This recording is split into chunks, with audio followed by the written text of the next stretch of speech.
పనిగట్టుకుని నేను ఇలా దీక్ష పట్టానండి 40 రోజులు, నేను 50 రోజులు, నేను శుక్రవారం పులుపు దన్ను, శనివారం కారం దన్ను, ఏవో దీక్షలు ఉంటాయి రకరకాలుగా. పనిగట్టుకుని చేస్తాం మనం. నువ్వు పనిగట్టుకుని చేసినా సరే నీకు పెద్ద ఫలితం ఇస్తుంది అనుకోవడం పొరపాటు. ఎందుకంటే నువ్వు పట్టిన దీక్ష గురించి 100 మందికి పబ్లిసిటీ చేస్తున్నావు. ఇక్కడ చేసేది తక్కువ, ప్రచారం ఎక్కువ. అంతే. ఆ దీక్ష ద్వారా సమాజంలో నీ గౌరవం పెరగాలని చూస్తున్నావు తప్పితే నిజంగా నీ మనస్సులో ఇంద్రియ నిగ్రహం కలగాలని నువ్వు ఆలోచించట్లా. దీక్షలు ఎందుకోసం అండి?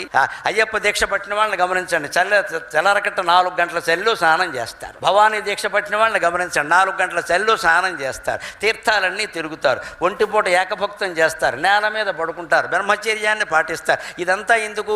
తర్వాత కూడా క్రమంగా ఈ సుఖాలకి దూరంగా ఉండడానికి అలవాటు, అభ్యాసం కోసం. ఆ అభ్యాసం కోసం నువ్వు చెయ్యాలి తప్ప ఏదో ఫలితం వస్తుంది అంటే ఇది ఒక్కటి కనుక లేకపోతే వనరం చిత్తము శుద్ధి లేని నరుడు ఉద్యోగంబునన్ పూని చేసిన